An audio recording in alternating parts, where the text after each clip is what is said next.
Mariam Camara, bonjour. Bonjour.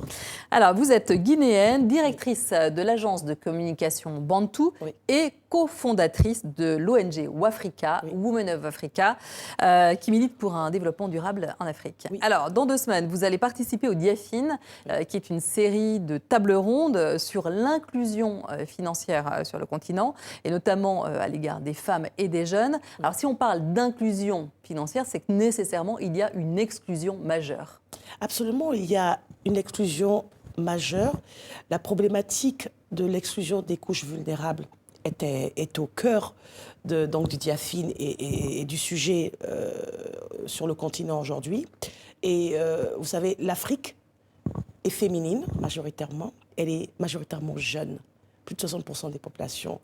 Il y a 200 millions de jeunes de 15-24 ans sur le continent. Absolument. Et il y en aura beaucoup plus à l'horizon 2045, le double. Absolument.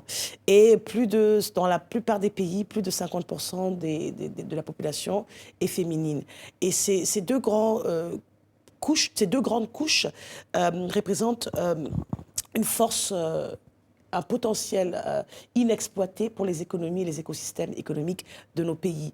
Quand je prends la Guinée, le cas de la Guinée, on voit que dans les zones rurales, les femmes, plus de 60-70% de la force agricole est quand même majoritairement féminine. Quel est le retour pour ces femmes? Alors, le problème, vous parlez d'une population agricole, donc des femmes qui se regroupent surtout en coopérative, alors qu'elles auraient la possibilité d'avoir peut-être leur petite entreprise si elles pouvaient, par exemple, faire un prêt au niveau des banques, ce qui n'est pas possible parce qu'elles n'ont pas de garantie souvent. Il y a le problème de garantie bancaire, il y a le problème de propriété à la terre sur lesquelles elles travaillent, ou en tout cas dans leur écosystème, quel type de garantie elles peuvent proposer. Ce sont souvent les hommes qui sont propriétaires des terres. Absolument. Et aussi les différentes lois qui régissent notre code civil, notre code de la famille ne sont pas forcément favorables justement pour les femmes, en tout cas d'avoir un pied d'égalité en termes de leurs droits, d'avoir l'accès à certains droits économiques.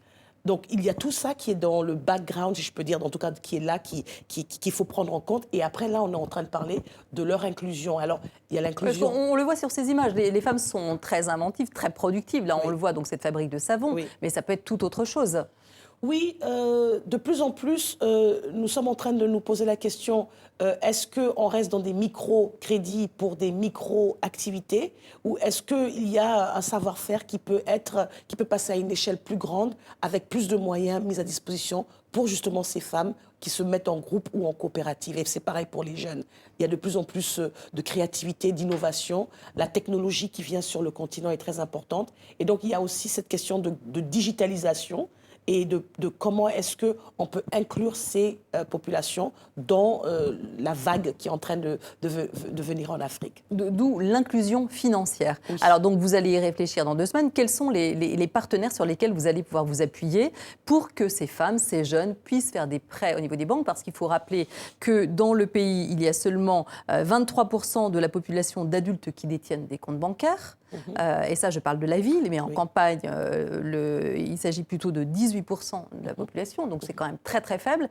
Et on est surtout dans des économies informelles. 80% de l'économie fonctionne de façon informelle. Oui. C'est-à-dire c'est une économie d'autosubsistance au jour le jour. Alors ce qui est intéressant sur le Diafine qui va être organisé, nous en sommes à la seconde édition, elle est organisée par la Banque centrale de la République de Guinée, qui a un rôle de régulateur principal, de superviseur en termes de l'écosystème financier, des institutions financières.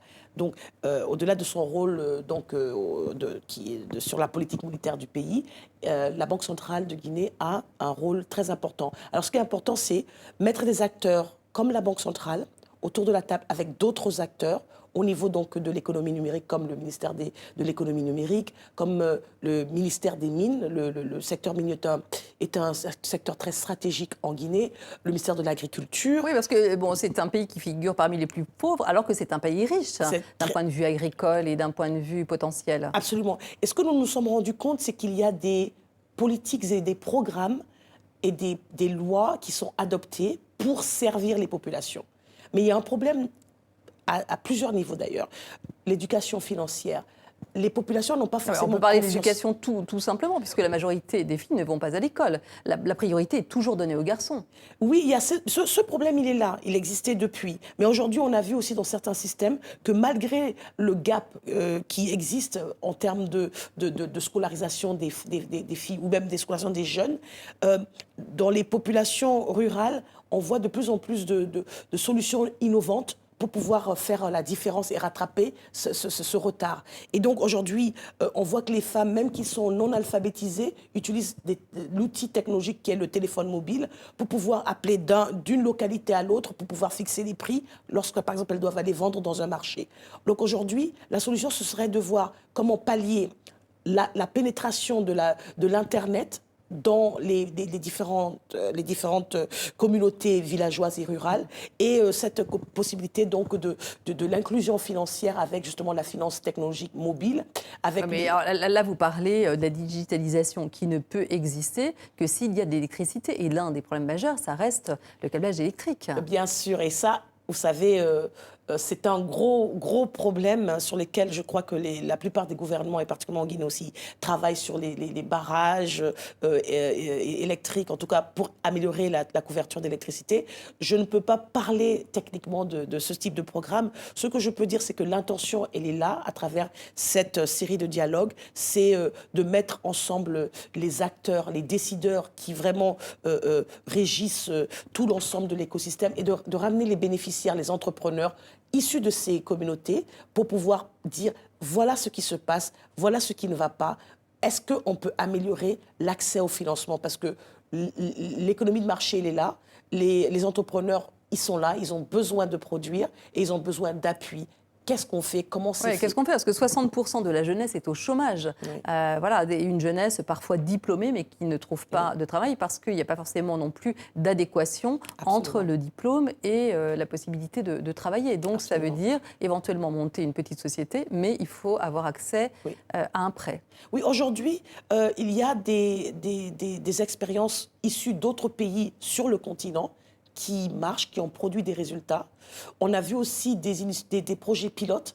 Par exemple, je peux citer une structure qui s'appelle Matantine, qui est basée à Dakar, au Sénégal, qui a rassemblé des femmes en groupement pour pouvoir utiliser le modèle, qui est un modèle très ancré dans la plupart des pays en Afrique, donc qui est un modèle qui marche bien. Qui marche bien parce que les femmes ont confiance en ce modèle. Parce qu'il y a aussi, la technologie ne vient pas forcément avec la confiance. Vous savez, il faut avoir confiance dans ces systèmes de transactions financières. Donc c'est pour ça que je parlais d'éducation financière, de pouvoir expliquer quels types de produits sont adaptés pour quel type de population ou de communauté. C'est un gros travail, mais l'intention, elle est là. Et je pense que le Diafin essaie d'aller dans cette direction pour pouvoir justement, et aussi informer et communiquer sur ce qui est en train d'être fait.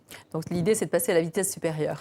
Passer à la vitesse supérieure, mais cibler les bénéficiaires, ceux qui sont les premiers concernés par cette inclusion financière. Merci beaucoup, Mariam Camara. Je rappelle que vous êtes directrice de l'agence de communication Bantou et cofondatrice de l'ONG Wafrika Women of Africa. Merci beaucoup. Merci.